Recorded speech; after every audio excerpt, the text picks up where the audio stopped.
बिस्मिल्लाहिर्रहमानिर्रहीम। अस्सलाम वालेकुम। लर्निंग प्लेटफॉर्म के साथ मैं हूँ अरी जवान। Welcome back to my channel. हम लोग डिस्कस कर रहे थे पर्सनालिटी डिसऑर्डर्स को। पर्सनालिटी डिसऑर्डर हमारे पास बेसिकली 10 है, जिनमें से आपके पास 3 क्लस्टर्स हैं और 3 क्लस्टर्स में से हम लोग 2 को कम्प्लीटली डिस्कस कर चुके हैं।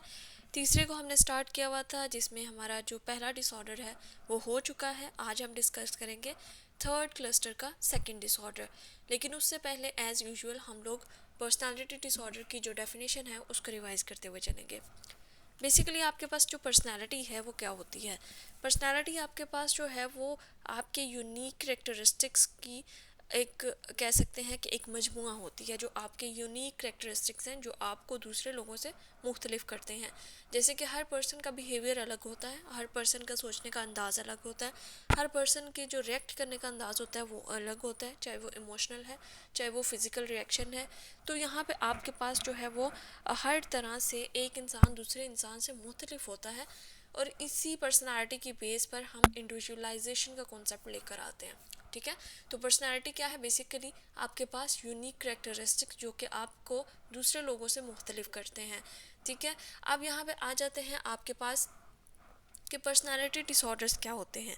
पर्सनालिटी डिसऑर्डर्स आपके पास क्या होंगे? जब उन करेक्टरिस्टिक्स के अंदर कोई ना कोई प्रॉब्लम आना स्टार्ट हो जाएगा, कोई ना कोई इशू आना स्टार्ट हो जाएगा, कोई ना कोई फॉल्ट आना स्टार्ट हो जाएगा। या तो वो बहुत ज़्यादा एक्सेसिव अमाउंट में पाए जाएंगे या वो बहुत ज़्यादा जो है वो लो अमाउंट में पाए जाएंगे। तो यहाँ पे आपके पास अगर आपका बिहेवियर है, एक पर्सनालिटी का पार्ट है, एक पर्सनालिटी का करेक्टरिस्टिक्स है, आप किस तरह से बिहेव करते हैं, जब उसमें प्रॉब्लम आना स्टार्ट होता है, जब उसमें फॉल्ट आना स्टार्ट होता है, तो क्या होता है कि आपका बिहेवियर ऑड होना स्टार्ट हो जाता है, आपका बिहेवियर इसेंट्रिक होना स्टार्ट हो जाता है। तो क्या होगा, वो जो है आपकी पर्सनालिटी का पार्ट तो बन जाएगा, लेकिन उसकी वजह से आपकी जो डेली लाइफ है वो डिस्टर्ब होना स्टार्ट हो जाएगी। लोग आपको नापसंद करेंगे। जब आपका बिहेवियर ऑड होगा, जब आपका बिहेवियर जो है वो इसेंट्रिक होगा, तो लोग आपसे मिलना जुलना पसंद नहीं करेंगे। ठीक है, जिसकी वजह से आपके रिलेशनशिप्स डिस्टर्ब होंगे, जिसकी वजह से आपका काम का जो आप काम कर रहे हैं उसमें प्रॉब्लम्स आएंगी। क्योंकि जो भी चीज़ है, जिस तरह से भी है, आप बेशक ऑफिस जाते हैं, स्कूल जाते हैं, जहाँ पे भी जाते हैं, वहाँ पे आपने एक गैदरिंग में रहना होता है, वहाँ पे आपने ये रिलेशनशिप्स बनाकर चलना होता है। तो क्या है, जब आपके रिलेशनशिप्स ही नहीं बन रहे, आपके साथ लोग जो है वो कॉपरेट नहीं करना चाह रहे, आपके साथ लोग रहना नहीं चाह रहे, तो क्या होगा, आपकी डेली लाइफ डिस्टर्ब होना स्टार्ट हो जाएगी। डेफिनेशन क्या है जी? पर्सनालिटी डिसऑर्डर और long term pattern of behaviour and inner experience that differ significantly from that what is expected the affect at least two of the following areas. यहाँ पे आपके पास 3 areas दिए हुए हैं। आपकी पर्सनालिटी के पार्ट्स होते हैं, जो कि सबसे पहला आ जाता है आपके पास way of thinking about one self and other. अपनी ज़ात के बारे में सोचना और दूसरों की ज़ात के बारे में सोचना। आप किस तरह से सोचते हैं ये आप पे डिपेंड करता है। हर पर्सन जो है दूसरे पर्सन के बारे में और अपने बारे में एक डिफरेंट नज़रिए से सोचता है, एक डिफरेंट पॉइंट ऑफ व्यू लेकर आता है। ठीक है, तो यहाँ पे आपके पास जो आपकी वे ऑफ थिंकिंग है वो भी आपकी पर्सनालिटी का एक पार्ट है। अगर इसमें इशू आना स्टार्ट होगा तो भी ये डिसऑर्डर में जा सकता है।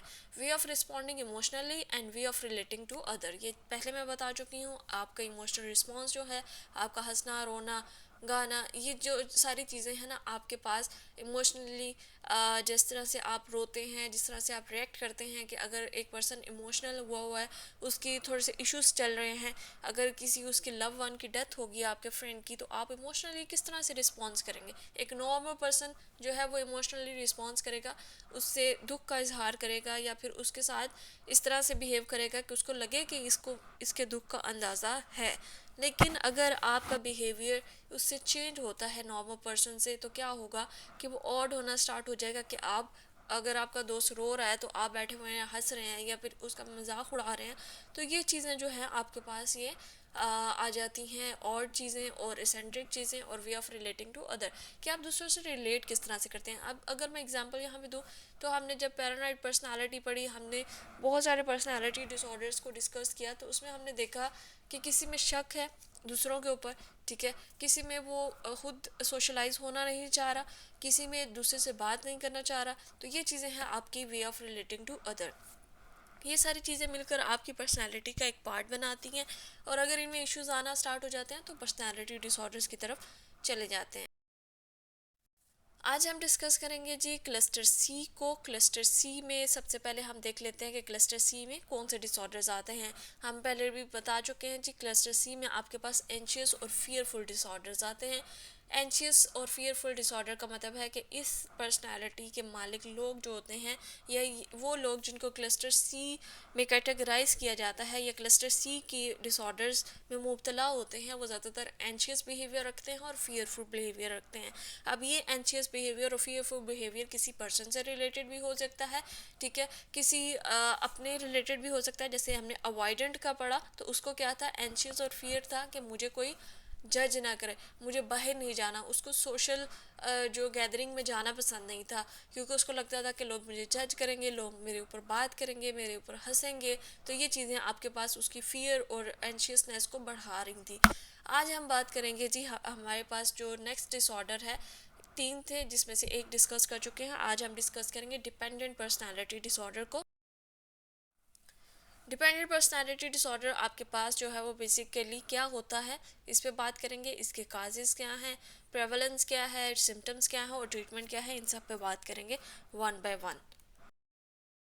चलते हैं जी इसकी डेफिनेशन की तरफ। तो डिपेंडेंट पर्सनालिटी डिसऑर्डर आपके पास क्या होता है, नाम से ही जाहिर हो रहा है कि इसमें जो पर्सन है वो डिपेंड करेगा। डिपेंड किस पे करेगा, अपने लव वन से रिलेटेड डिपेंड कर सकता है, ठीक है, किसी भी पर्सन पे डिपेंड कर सकता है, ज़रूरी नहीं कि लव वन पे डिपेंड करे, ठीक है, किसी भी पर्सन पे, चाहे वो उसका फ्रेंड है, फादर है, मदर है, ब्रदर है, सिस्टर है, कोई भी उसके पास जो पर्सन है उसके ऊपर वो डिपेंड करेगा। डिपेंड किस चीज़ के लिए, हर छोटी से छोटी चीज़ के लिए वो दूसरे पर्सन पर डिपेंड करता है। बीइंग अ नॉर्मल पर्सन हम भी डिपेंडेंट होते हैं, हम भी किसी ना किसी पर्सन के ऊपर कुछ चीज़ों के लिए डिपेंड करते हैं। जैसे कि अगर हम लोग एज अ मैं गर्ल बात करती हूँ, तो हमारी सोसाइटी के अंदर जो फीमेल्स होती हैं वो ज़्यादा डिपेंडेंट होती हैं अपने हस्बैंड पे, अपने फादर पे, अपने ब्रदर पे। लेकिन यहाँ पे जो डिपेंडेंट पर्सनैलिटी डिसऑर्डर है, यहाँ पे इस डिपेंडेंसी का मतलब ये है कि वो हर छोटे से छोटे डिसीजन के लिए डिपेंड करेगा दूसरों के ऊपर। किस तरह से, कि उसको क्या पहनना है, क्या उसको खाना है, कहाँ जाना है, कहाँ नहीं जाना, किस वक्त जाना है, क्यों जाना है, किस लिए जाना है, ये सब चीज़ों के लिए वो दूसरों के ऊपर डिपेंड कर रहा होता है। यहाँ पे मैं एक चीज़ क्लियर करती जाऊँ, ये नहीं है कि उसको अपनी कोई विश नहीं है, उसकी अपनी कोई पसंद या नापसंद नहीं है, सब है, लेकिन वो उसको जाहिर नहीं करना चाह रहा होता। उसको ये होता है कि चाहे पता नहीं लोगों को ये अच्छा लगेगा या नहीं लगेगा, पसंद आएगा या नहीं आएगा, तो वो री इंश्योरेंस करता रहता है हर चीज़ के लिए। इंश्योर करेगा कि क्या अगर उसने कपड़े पहन लिए, चाहे वो उसने किसी और के पसंद के ही पहनेगा, अपनी पसंद के नहीं पहनेगा, लेकिन बार बार उसको जो है वो री इंश्योर्स करेगा कि क्या ये अच्छे लग रहे हैं कि नहीं लग रहे हैं या नहीं लग रहे, हर किसी से पूछेगा। तो ये चीज़ आपके पास आती है जी डिपेंडेंट पर्सनैलिटी डिसऑर्डर के अंदर, जहाँ पे उसकी जो डिसीजन मेकिंग पावर है वो बिल्कुल ज़ीरो होती है, ठीक है, पर्सन के अंदर। Dependent personality disorder is a type of anxious personality disorder. People with DPD often feel helpless, submissive. अब यहाँ पे आपके पास helpless और submissive behavior आएगा। Incapable to take care of themselves. अपनी ज़ात का ख्याल भी नहीं रख सकते. They have made trouble making simple decisions, but with the help someone with a dependent personality can learn self confidence and self reliance. यहाँ पे कुछ जो इसके characteristics हैं वो क्या हैं, कि हेल्पलेस है, सबमिसिव बिहेवियर होगा। इसके बाद आप इसमें क्या देखेंगे, इसके बाद आप देखेंगे कि इसके अंदर जो है वो क्लाइंबिंग बिहेवियर आएगा, ठीक है। इसके बाद चिपका हुआ बिहेवियर जो होता है ना, दूसरों के साथ चिपक ही जाना, यार एक बंदे के साथ वो चिपका हुआ तो चिपका ही रहेगा। तो यहाँ पे क्या होगा कि वो जो सामने वाला है वो इरिटेट होना स्टार्ट हो जाएगा, जिसकी वजह से इसके जो रिलेशनशिप्स हैं उसमें प्रॉब्लम आना स्टार्ट हो जाएगी, ठीक है। तो इसके बाद आपके पास जो है वो ये मैं बता चुकी हूँ कि डिसीजन मेकिंग जो इसकी पावर है वो बिल्कुल लो होती है। इसके अलावा इसकी जो सेल्फ इस्टीम की अगर बात करते हैं तो वो भी इसमें लो ही पाई जाती है, ठीक है, सेल्फ इस्टीम इसकी लो होती है। तो यहाँ पे कुछ बातें थी जो इस पर्सनालिटी डिसऑर्डर के करेक्टरिस्टिक्स थे। आगे बात करते हैं जी रिस्क फैक्टर्स की। रिस्क फैक्टर्स की बात करें तो आपके पास आ सकता है जी, एक नंबर पे आपके पास क्या आ सकता है जी, चाइल्डहुड ट्रॉमा आ सकता है। चाइल्डहुड ट्रॉमा के अंदर क्या है कि अगर पर्सन ने कोई इस तरह का ट्रॉमा फेस किया है जिसमें वो बहुत ज़्यादा अलोन रहा है, बहुत ज़्यादा उसको प्रॉब्लम रही है, हो सकता है कि वो फिज़िकली बीमार हो सकता है उसको कोई फिज़िकल प्रॉब्लम हो, फिज़िकल कोई ऐसी बीमारी आ गई हो जिसकी वजह से वो बहुत ज़्यादा जो है वो वीक हुआ हो, बहुत ज़्यादा जो है वो कमज़ोर रहा हो, जिसकी वजह से वो अपना काम नहीं खुद कर पा रहा। बच्चों में अक्सर जो है वो फ़ीवर की वजह से भी चिड़चिड़ापन आ जाता है। अगर बहुत ज़्यादा फ़ीवर रहा होगा तो क्या होगा कि बच्चे चिड़चिड़े हो जाएंगे। बच्चा जो है वो क्या करेगा कि वो अलोन फील करेगा, अपने काम क्योंकि खुद नहीं कर पा रहा तो अपनी मदर पे बिल्कुल डिपेंड हो जाएगा। तो यहाँ पे उसकी जो सेल्फ इस्टीम भी डिस्टर्ब होगी, सब चीज़ें डिस्टर्ब हो जाती हैं, जिसकी वजह से ये आगे चलकर बहुत ज़्यादा मदर ने या फादर ने वहाँ पे पैम्पर कर दिया या उसके बाद भी पैम्परिंग करना स्टार्ट कर दिया कि जब हमारा बच्चा बीमार रहा है और ये चीज़ें रही हैं वैसा रहा है, तो क्या है होगा कि वो डिपेंड करेगा अपने पेरेंट्स के ऊपर, बिल्कुल डिपेंडेंट हो जाएगा। अगर पेरेंट्स नहीं है तो वो जल्द अज जल्द क्या करेगा कि एक नया रिलेशनशिप कायम करेगा जिसके ऊपर वो डिपेंड रह सके। दूसरी चीज़ आपके पास आ जाती है पेरेंटिंग स्टाइल। ये मैंने अभी भी इसमें भी क्लियर हो गया होगा आपको कि पेरेंटिंग स्टाइल किस तरह से, कि हमारी सोसाइटी में अक्सर ये होता है कि जो लड़कियां होती हैं उनको अक्सर ये जो हम देखते हैं मिडिल क्लास या लोअर मिडिल क्लास फैमिलीज़ में कि उनकी अपनी कोई पसंद या नापसंद नहीं होती। अगर उनको कोई कपड़े लेके देने हैं तो मदर लेके देंगी, ठीक है, मदर जाएंगी मदर लेके देंगी, फादर लेके देंगे। अगर उनके लिए कोई चीज़ लेकर आनी है तो वो जो डिसीजंस है वो हो सकता है उनके भाई कर रहे हो। अगर उनका स्कूल के सिस्टम को देखना है तो वो उनके फादर जो हैं वो कर रहे होते हैं डिसीजंस। तो यहाँ पे क्या है कि उनकी अपनी कोई पसंद या नापसंद नहीं होती और पेरेंट्स जो हैं उनको अलाउ नहीं करते इस चीज़ के लिए कि वो अपने लिए खुद डिसीजन ले सके, अपने लिए खुद छोटे छोटे डिसीजंस को जो है वो मेक कर सके। तो यहाँ पे उनके अंदर डिसीजन मेकिंग पावर तो बिल्ड ही नहीं हुई। जब बिल्ड ही नहीं हुई तो वो पर्सनैलिटी का पार्ट ही नहीं बन सकती। जब पार्ट नहीं बनी तो वो हमेशा किसी न किसी पर्सन के ऊपर डिपेंड करेंगे। थर्ड पे हम आ सकते हैं कि फैमिली हिस्ट्री में अगर कोई प्रॉब्लम रही है, उसके पेरेंट्स को हो सकती है, उसके क्लोज रिलेटिव्स को हो सकती है, उसके फ्रेंड्स को भी हो सकती है। वो कहते हैं जिस तरह की गैदरिंग होगी आपकी उस तरह का ही आपका भी बिहेवियर होगा। बहादुर लोगों के साथ रहेंगे तो बहादुर बनेंगे, एजुकेटेड लोगों के साथ रहेंगे तो एजुकेटेड बनेंगे। तो जिस तरह की उसकी गैदरिंग है वो भी उसके ऊपर असरअंदाज होगी। फोर्थ नंबर के बात करें हम तो हमारे पास आ जाता है जी बैड रिलेशनशिप। बैड रिलेशनशिप अगर उसका पास्ट में रहा है तो भी ये प्रॉब्लम आना स्टार्ट हो सकती है। अब यहाँ पे उसका बैड रिलेशनशिप चाइल्डहुड में भी रह सकता है, बैड रिलेशनशिप उसका जो है वो अडल्टहुड में भी रह सकता है। कोई फ्रेंड कोई जो है आपके पास कोई भी हो सकता है कि फ्रेंड उसका मजाक उड़ाते रहे कि तुम्हारे कपड़े अच्छे नहीं है, तुम्हारी ये डिसीजन पावर जो आपने डिसीजन लिया है वो अच्छा नहीं है, तुम्हारे पर ये कलर सूट नहीं कर रहा, ये नहीं कर रहा, वो नहीं कर रहा, अच्छा तुम ये चीज़ डिसाइड नहीं कर पा रहे या अच्छा नहीं कर पाते। तो ये चीज़ें जो है वो बहुत ज़्यादा अफेक्ट करती हैं। फिर उसको ये डाउट होना स्टार्ट हो जाता है कि वाकई क्या मैं इस तरह से अच्छा नहीं कर पा रहा। तो वो क्या करेगा, वो दूसरों के ऊपर डिपेंड होना स्टार्ट हो जाएगा। अब दूसरी तरीके से अगर हम देखें तो चाइल्डहुड में ही चले जाते हैं बैड रिलेशनशिप पे। स्टेप मदर या स्टेप फादर जो है इस चीज़ को जो है वो आगे लेकर चल सकते हैं। आगे आ जाता है हमारे पास less than 1% of adult meet the criteria of DPD and ये ज़्यादातर वुमेंस में होता है एज़ कम्पेयर टू मेल। मैं पहले भी बात कर चुकी हूँ, हमारी सोसाइटी में एशियन सोसाइटी में ज़्यादातर जो फीमेल्स होती हैं वो हमेशा डिपेंडेंट रहती हैं अपने फादर, अपनी मदर, अपने ब्रदर के ऊपर, अपने हस्बैंड के ऊपर। तो यहाँ पे ज़्यादातर ये फीमेल्स में पाया जाता है क्योंकि उनको स्टार्टिंग से डिसाइड करने की जो पावर है वो नहीं दी जाती कि आप अपने डिसीजंस खुद मेक करें। डायग्नोस्टिक क्राइटेरिया की अगर हम बात करते हैं तो यहाँ पे आपके पास सबसे पहले इसकी शॉर्ट सी डेफिनेशन जो DSM-5 में दी गई है। A pervasive and excessive need to be take care of that lead to submissive and declining behavior। अब यहाँ पे बिहेवियर के दो टाइप्स आपको दी गई हैं कि एक तो बिहेवियर क्लाइनिंग होगा, मतलब चिपका हुआ बिहेवियर। जैसे मैंने पहले भी डिस्कस किया कि जो बिहेवियर है वो पर्सन का बहुत ही चिपका हुआ बिहेवियर होता है कि हर चीज़ के लिए दूसरे पे डिपेंड करना है, हर चीज़ के लिए, हर बात के लिए, छोटी से छोटी बात के लिए जो है वो डिपेंडेंट होता है। सबमिसिव बिहेवियर होता है। उसके बाद है फियर ऑफ सेपरेशन होती है। अब यहाँ पे फियर ऑफ सेपरेशन और वहाँ पे जो हमने सोशल एंजाइटी में हमने सेपरेशन एंजाइटी पढ़ी थी, उसमें फियर ऑफ सेपरेशन जो है वो दो डिफरेंट टाइप्स हैं, ठीक है। यहाँ पे इसको फियर ऑफ सेपरेशन इसलिए होता है कि इसको ये होता है कि अगर मैं सेपरेशन हो जाती है तो मैं क्योंकि इस पर्सन पे डिपेंड कर रहा हूँ, मैं टोटली इस पर्सन पे डिपेंडेंट हूँ, तो क्या है अगर ये पर्सन मुझसे लीव कर जाता है या छोड़ जाता है मुझे, तो मेरी ज़िंदगी के फ़ैसले कौन लेगा, मेरे मामलात को कौन देखेगा, मेरी टेक केयर कौन करेगा, मुझे कौन देखेगा, मेरे ख्याल कौन रखेगा। तो यहाँ पे ये चीज़ें आ जाती है। वहाँ पे ये था कि लव वन की जो होती है एक कह सकते हैं कि जो वो लगाव होता है उसकी वजह से उसको होता है कि कहीं ये इसकी डेथ ना हो जाए, उसके पीछे ये रीज़न नहीं होती कि यार मेरे फैसले कौन लेगा, मेरी टेक केयर कौन करेगा, ये रीज़न नहीं होती। यहाँ पे जो है फियर ऑफ सेपरेशन की जो रीज़न है वो ये है, beginning by early adulthood and present in variety of contexts as indicated by 5 of the following. यहाँ पे आपके पास 5 जो है 8 सिम्टम्स दी गई हैं टोटल, उसमें से 5 का होना ज़रूरी है। सबसे पहली जो सिम्टम है आपके पास, has difficulty making everyday decision without an excessive amount of advice and reassurance from other. अब यहाँ पे देखें कि उसको डिफ़िकल्टी आती है जो भी एवरीडे के डिसीजंस होते हैं। अब एवरीडे डिसीजंस क्या हो सकते हैं कि यार मैंने सुबह उठना है, कितने बजे उठूँ, ऑफिस जाना है, कब जाऊँ, किस तरह जाऊँ, गाड़ी पे जाऊँ, बाइक पे जाऊँ, बस पे जाऊँ, किस पे जाऊँ, उसके बाद ऑफिस जाना है तो कौन सा ड्रेसअप जो है वो सारा आउटफिट्स वगैरह वो डिसाइड करेगा, जिस पे वो डिपेंड कर रहा है, खुद वो कुछ भी डिसीजन नहीं ले रहा।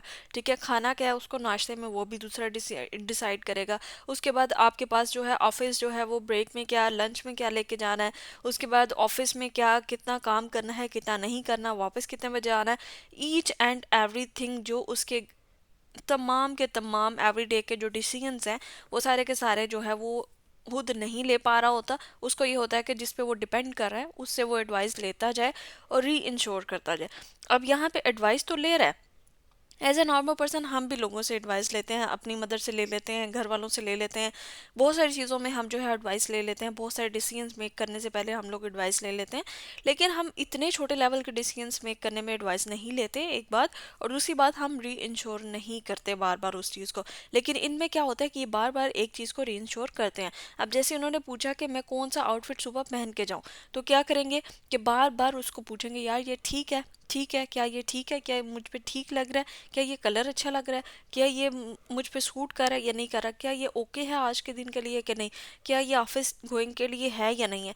बार बार वो री इंश्योर करेगा इस चीज़ को। ठीक है, जिसकी वजह से दूसरे जो हैं वो उकताहट का शिकार हो जाते हैं, यार इतना कोई हमसे क्वेश्चन करेगा, इतनी बार बार हमसे री इंश्योर करे किसी चीज़ को लेकर, और इतने छोटे डिसीजंस के लिए कोई हम पे डिपेंड करे, तो हमें भी एक वो अजीब सी जो होती है ना वो ताहट आना स्टार्ट हो जाती है, और हम उस बंदे से चाहते हैं कि यार जल्द अज जल्द जो है वो दूर हो जाए। इसी की वजह से जो है फिर इनके रिलेशनशिप्स में प्रॉब्लम्स आना स्टार्ट हो जाती है। इनके रिलेशनशिप्स जो हैं वो ज़्यादा देर तक नहीं रहते हैं, लोग इनसे जो है वो मतलब मिलना जुलना ज़्यादा पसंद नहीं करते हैं।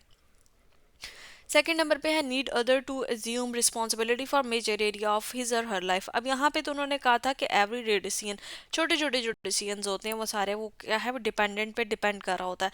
यहाँ पे है major area of his or her life. अब मेजर एरियाज में क्या आ जाएगा कि उसने अगर शादी करनी है तो वो क्या करेगा, डिपेंडेंट पे डिपेंड कर रहा है कि यार शादी करूँ ना करूँ। ये एक मेजर जो है आपके पास कह सकते हैं कि एक आपकी लाइफ का एक मेजर फैसला होता है, एक मेजर डिसीजन होता है आपकी लाइफ का कि कहाँ करनी है, कब करनी है, किस तरह से करनी है। जॉब का ले लें कि जॉब कहाँ करनी है, किस तरह से लेनी है। जितने भी मेजर डिसीजंस हैं ये सारे के सारे, घर लेना होगा, ठीक है, तो वो डिपेंडेंट पे डिपेंड कर रहा है यार। उसकी अपनी कह सकते हैं कि डिसीजन मेकिंग पावर जो है वो बिल्कुल जो है वो है ही नहीं है। अब यहाँ पे पहले भी मैं एक चीज़ बता चुकी हूँ और अब दोबारा से मैं इस चीज़ को रिपीट कर दूँ कि उसके अंदर अपनी विश होती है, उसकी अपनी नापसंद या पसंद होती है, लेकिन क्योंकि वो कहता है कि जो है वो उसको कोई ना कोई ट्रॉमा रह चुका है, उसका कोई ना कोई लव वन से इस तरह का रिलेशनशिप रह चुका है जिसकी वजह से वो बहुत ज़्यादा डिग्रेड हुआ है, जिसमें वो बहुत ज़्यादा जो है वो उसने सफ़र किया है। तो अब आके उसको जो है वो डाउट होना स्टार्ट हो गया अपनी पसंद पे, अपनी एतबार नहीं रहा, कोई उसको जो है ना वो कंफर्टेबल नहीं रहता खुद से जो है वो डिसीजन मेक करते हुए। तो यहाँ पे क्या होगा, हर चीज़ ज़िंदगी के हर मेजर फैसले भी जो है वो डिपेंडेंट से ही करवाएगा। ठीक है, तो ये आपके पास सेकंड था। नेक्स्ट हमारे पास आ जाता है थर्ड।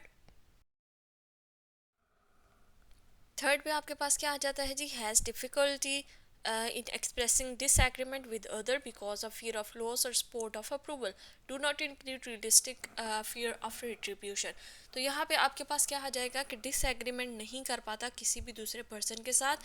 यहाँ पे क्या है आपके पास के कह सकते हैं कि अगर हमारे साथ कोई बात कर रहा होता है तो हर पर्सन की जो पसंद और नापसंद होती है वो डिफरेंट होती है, हर पर्सन का जो सोचने का तरीका है वो डिफरेंट होता है। तो यहाँ पे अगर हमारे साथ कोई बात कर रहा है कि यार मुझे खाने में जो है वो बिरयानी पसंद है, तो हम क्या करेंगे कि अगर हमें पसंद है तो हम बोलेंगे ठीक है हमें पसंद है, लेकिन अगर हमें नहीं पसंद तो हम उससे डिसएग्री कर सकते हैं। हमारे हमारे पास ये राइट है कि हम उससे डिसएग्री करें कि यार मुझे नहीं पसंद बिरयानी। तो क्या होगा, ये हम कह सकते हैं कि हाँ मुझे पसंद है लेकिन मुझे स्पेसिफिक पसंद है कि मुझे बीफ, या फिर कह सकते हैं कि मुझे चिकन बिरयानी पसंद है और कोई पसंद नहीं है।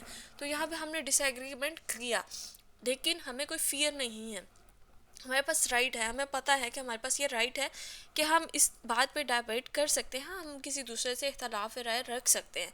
यहाँ पे पर्सन क्या करेगा कि अगर उसको कोई इशू है, अगर उसको वो चीज़ पसंद है या नहीं पसंद, तो क्या है कि वो इस चीज़ को एक्सप्रेस नहीं कर पा रहा होता, क्योंकि उसको फियर होता है कि अगर मैं एक्सप्रेस करूँगा हो सकता है इसको ये माइंड कर जाए, ये मुझे छोड़ कर चला जाए, ये मेरे साथ ना रहे। अगर वो मेरे साथ नहीं रहेगा तो मैं किस पे डिपेंड करूँगा, मेरे फैसले कौन लेगा, ये सारी चीज़ें उसके माइंड में हमेशा घूमती रहती हैं, जिसकी वजह से वो दूसरों से डिसएग्रीमेंट नहीं कर पा रहा होता, दूसरों के साथ जो है वो अपने पसंद को शेयर नहीं कर पा रहा होता, अपने जो इंटरनल फीलिंग्स हैं उनको शेयर नहीं कर पा रहा होता। उसके बाद आया जी हैज़ डिफ़िकल्टी इनिशिएटिंग प्रोजेक्ट, किसी भी प्रोजेक्ट को खुद से इनिशिएट नहीं कर पाता, किसी न किसी दूसरे हेल्पर की ज़रूरत होती है जो कि जिसके ऊपर ये डिपेंड कर रहा होता है। किसी भी प्रोजेक्ट के लिए इसके अंदर सेल्फ कॉन्फिडेंस नहीं होता, लैक ऑफ सेल्फ कॉन्फिडेंस होता है in judgement or abilities rather than lack of motivation or energy. ये नहीं है कि उसके अंदर मोटिवेशन नहीं है, उसके अंदर मोटिवेशन है कि मैं ये करना चाहता हूँ, मुझे ये करना है क्योंकि मुझे मेरी ये नीड है, लेकिन उसके अंदर एनर्जी भी है, लेकिन उसके अंदर सेल्फ कॉन्फिडेंस नहीं है। उसको हेजिटेशन हो रही है कि यार हो सकता है कि लोगों को मेरा काम पसंद ना आए, या लोग मेरा जो फैसला है वो गलत हो जाए, हमेशा उनको ये चीज़ों का डर रहता है, जिसकी वजह से वो कोई भी प्रोजेक्ट को, कोई भी काम को इनिशिएट नहीं कर पा रहे होते।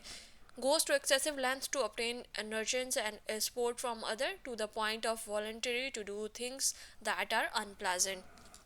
यहाँ पे अपने रिलेशनशिप्स के अंदर जिसके ऊपर वो डिपेंड कर रहा है, उस पर्सन के रिलेशनशिप के अंदर वो बहुत ही हद तक चला जाता है। इसका मतलब क्या है, एक्सेसिव लेंथ का मतलब ये है कि वो एक लिमिट को क्रॉस कर जाता है। आप किसी के साथ अच्छा करते हैं तो अपनी एक लिमिट के अंदर रहकर अच्छा करते हैं, जितनी आपकी वो कहते हैं ना जितनी हमारी हैसियत है हम उतना ही कर सकते हैं भाई, जितनी हम कह सकते हैं कि जितना हम, यार अगर हम हमें हमारे फ्रेंड्स हैं तो क्या है कि अगर हमारे फ्रेंड्स हमें ये कह रहे हैं कि हमें असाइनमेंट लिख के दे दो, तो भाई अगर रात के 1 बज रहा है तो हम कहेंगे भाई इस टाइम हम तुम्हें नहीं लिख के दे सकते, ठीक है, तो हम सुबह कर देंगे। लेकिन ये क्या है, ये पर्सन क्या करेगा, उसको रात के 1 बजे भी असाइनमेंट लिख कर देगा, क्योंकि इसको क्या डर है पीछे से कि कहीं ये मुझे छोड़ ना जाए, इसको बुरा ना लग जाए, और बहुत ही अनप्लेजेंट थिंग्स को करना स्टार्ट कर देते हैं, किसी भी हद तक चले जाते हैं ये लोग जो हैं, सिर्फ इसलिए कि लोग इनको छोड़ ना जाएं, उनकी सपोर्ट के लिए, उनकी नर्चरेंस के लिए, किसी भी सिचुएशन के अंदर ये इन्वॉल्व होना स्टार्ट हो जाते हैं। Number 6 is feels uncomfortable or helpless when alone because of exaggerate fear of being unable to care for himself and herself। इनके अंदर एबिलिटी नहीं होती, ये नहीं है कि सॉरी इनके अंदर एबिलिटी नहीं है, इनके अंदर सेल्फ कॉन्फिडेंस नहीं है कि वो अपना ख्याल रख सकते हैं, अपनी चीज़ों की टेक केयर कर सकते हैं, अपनी डिसीजन मेकिंग कर सकते हैं। इनके अंदर डिसीजन मेकिंग कह सकते हैं कि है, लेकिन करने की पावर नहीं है, ठीक है, करने का हौसला नहीं है।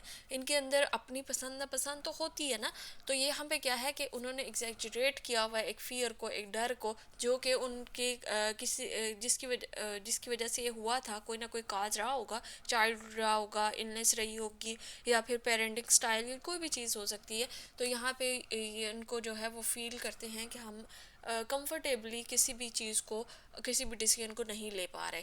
Urgently seek another relationship as a source of care और support when a close relationship end. जब भी कोई क्लोज रिलेशनशिप एंड होता है, जैसे मैंने पहले भी एग्जांपल दी थी, अगर कोई बच्चा अपने पेरेंट्स पे डिपेंड कर रहा है या अपनी मदर पे डिपेंड करता है, जैसे ही उनकी डेथ होगी तो वो क्या करेगा, एक नए रिलेशनशिप में चला जाएगा जम करके, ठीक है। उनको वो चीज़ नहीं होती है कि मुझे उसी चीज़ पर रहना है या मदर पे ही मुझे देखना है, या मदर का मैं जो है वो लेकर बैठ जाऊँ। वो क्या करेगा, दूसरे पे डिपेंड होना स्टार्ट हो जाएगा, सिस्टर पे हो जाएगा, फ्रेंड बना लेगा, किसी ना किसी चीज़ पर्सन के ऊपर उन्होंने डिपेंड रहना ही रहना होता है। इसकी वजह से वो एकदम से नया रिलेशन बनाना स्टार्ट हो जाते हैं, ठीक है, बना लेते हैं। is unrealistically preoccupied with fear of being left or take care of himself or herself। तो यहाँ पे आपके पास क्या है कि उनको फियर होता है कि दूसरे उनको छोड़ जाएंगे और वो अपना ख्याल नहीं रख पा रहे होंगे। तो ये आपके पास 8 सिम्टम्स थे जिनमें से आपके पास कितनी होना 5 या 5 से ज़्यादा होना का ज़रूरी होता है। ठीक है, तो आपके पास ये हो गया डिपेंडेंट पर्सनालिटी डिसऑर्डर। ठीक है, यहाँ पे एक बात और आपने माइंड में रखनी है कि ये बिल्कुल रिलाई करते हैं दूसरे पर्सन्स के ऊपर, फिजिकली भी और इमोशनली भी। इमोशनली आपके पास कैसे कि इनको ये होगा कि हमें किसी खुशी में जैसे मैंने पहले भी कहा था कि उनको शादी करनी है तो वो दूसरों के ऊपर डिपेंड होंगे कि हमें ये फ़ैसला करना चाहिए, नहीं करना चाहिए, क्या करना चाहिए, क्या नहीं करना चाहिए। अपनी ज़रूरियात पर दूसरों की ज़रूरियात को तरजीह दे रहे होते हैं, जैसे कि मैंने ये वो हमने बात की थी कि किसी भी लेंथ तक चले जाते हैं किसी रिलेशनशिप के अंदर, और उसके बाद इनमें अकेले रह जाने का खौफ होता है। ट्रीटमेंट पे बात कर लेते हैं जी। ट्रीटमेंट पे बात की जाए तो आपके पास इसका ट्रीटमेंट जो है वो दो तरीके से होता है। साइकोथेरेपी भी दी जाती है और मेडिकेशन। मेडिकेशन उस सूरत में दी जाएगी जब इनके अंदर एनजाइटी की सिम्टम्स पाई जाएंगी या इनके अंदर डिप्रेशन की सिम्टम्स पाई जाएंगी, तो हम इनको मेडिसिन जो हैं वो साथ रिकमेंड करेंगे। लेकिन ज़्यादातर ये होता है कि इनकी साइकोथेरेपी भी बहुत ज़्यादा शॉर्ट टर्म दी जाती है। ये बात याद रखिएगा क्योंकि ये डिपेंडेंट पर्सनालिटी के मालिक होते हैं। तो शॉर्ट टर्म साइकोथेरेपिस्ट ये दी जाती है कि ये हो सकता है कि ये थेरेपिस्ट पे ही डिपेंड करना स्टार्ट कर दें, क्योंकि इनकी नेचर ये है, इनकी पर्सनालिटी का ये एक पार्ट बन चुकी है। तो क्या होगा कि अगर आप उनको बहुत ज़्यादा लॉन्ग टर्म साइकोथेरेपी में लेकर जाएंगे तो क्या होगा, वो आपके ऊपर रिलाई करना स्टार्ट कर देंगे, आपके ऊपर डिपेंड करना स्टार्ट हो जाएंगे, जिसकी वजह से क्या होगा, प्रॉब्लम क्रिएट होगी। फिर वो आपके बगैर कोई भी स्टेप नहीं ले पा रहे होंगे। अगर उन्होंने कुछ स्टेप लेना है तो वो भागते हुए आपके पास आएंगे। ठीक है, और फिर आपके पास जो है वो आकर आपसे मशवरा मशवरा तो नहीं कह सकते, आपको सारी सिचुएशन बताएंगे, क्योंकि एज अ साइकोथेरेपिस्ट आप उनको मशवरा नहीं दे सकते, आप उनको ऑप्शंस दे सकते हैं। तो यहाँ पे आपके पास क्या होगा कि आपने बिल्कुल शॉर्ट टर्म साइकोथेरेपी उनको प्रोवाइड करनी होती है। साइकोथेरेपी में आप उनको सीबीटी यानी कि कॉग्निटिव बिहेवियर थेरेपी दे सकते हैं, आईपीटी दे सकते हैं। आईपीटी आपके पास रिलेशनशिप के ऊपर वर्क कर रही होती है कि उन्होंने रिलेशनशिप्स किस तरह से बनाने हैं, किस तरह से मेंटेन रखने हैं, और रिलेशनशिप्स के अंदर हमने उनको बताना है कि किस तरह से आपने कितनी लिमिट्स तक आप रह सकते हैं। आप डिसएग्रीमेंट कर सकते हैं दूसरे से, आप जो है वो बहुत ज़्यादा एग्जैजरेट नहीं करें सिचुएशन को। आप उनको बताएंगे, उनको ये प्रोवाइड की जाएगा नॉलेज कि आप जो है वो बहुत हद तक नहीं चले जाना भी किसी भी सिचुएशन के अंदर, किसी भी रिलेशनशिप के अंदर। अगर आप कर सकते हैं तो वेल एंड गुड, अगर आप उसके लिए वो काम नहीं कर सकते तो आप उससे इनकार भी कर सकते हैं। तो ये चीज़ें आपने उनको जो है वो करनी होती हैं यहाँ पे। उसके बाद आपके पास जो लास्ट वन है, आपने उनकी डिसीजन मेकिंग पावर पर काम करना होता है या स्किल पर काम करना होता है, जो कि मोस्ट इंपॉर्टेंट थिंग होती है। इसके अलावा आप उनकी कम्युनिकेशन स्किल्स पे काम कर सकते हैं, आप उनके कॉन्फिडेंस पे काम कर सकते हैं। तो साइकोथेरेपी में आप उनके डिफरेंट तरीके से उनको ट्रीट कर सकते हैं, डिपेंडेंट पर्सनालिटी डिसऑर्डर वालों को। यहाँ पे जो है वो अवॉइडेंट लिखा हुआ है, तो यहाँ पे आपने डीपीडी कर लेना है। ठीक है, तो यहाँ पे आपके पास जो है वो डिपेंडेंट पर्सनालिटी डिसऑर्डर का जी ट्रीटमेंट है। ठीक है, तो आगे बात कर, ये थी आज की हमारी वीडियो जिसमें हमने डिस्कस किया डिपेंडेंट पर्सनालिटी डिसऑर्डर को, क्या होता है, किस तरह से होता है, क्या सिम्टम्स हैं, ट्रीटमेंट किस तरह से किया जाता है, और आप को बताया कि इसके कॉजेज़ क्या है, प्रेवलेंस क्या है। आई होप कि ये वीडियो आपके लिए हेल्पफुल रही होगी। अपने दोस्तों के साथ शेयर करना मत भूलिएगा, लाइक कीजिएगा, सब्सक्राइब कीजिएगा, और इसको देखते रहिएगा। मेरे चैनल पर जाकर दूसरी वीडियोस को भी ज़रूर विज़िट कीजिएगा। मिलते हैं हमने एक नेक्स्ट डिसऑर्डर के साथ अपनी एक नेक्स्ट वीडियो में। तब तक के लिए फ़ी मानिल्लाह।